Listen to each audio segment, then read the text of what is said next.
আজ আর বাড়িতে চা খাওয়া হবে না, চা খাওয়ার জন্য বাইরে যেতে হবে। আমার আর রাজের সাডেন প্ল্যান হলো যে আমরা চা খেতে প্রিন্সেপ ঘাট যাব। কিছুদিন আগে প্রিন্সেপ ঘাটে আমরা 4 জন ঘুরে এসেছিলাম, তোমরা নিশ্চয়ই ব্লগ দেখেছিলে।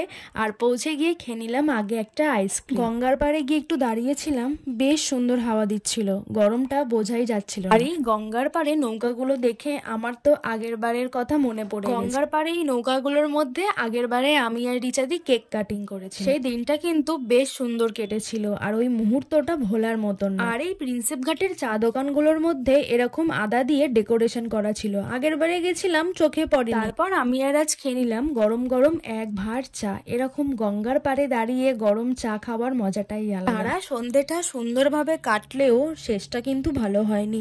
এই যে আমি প্রথমবার পাও ভাজি ট্রাই করেছি, আর এত জঘন্য খেতে, আমার তো একদম ভালো লাগেনি।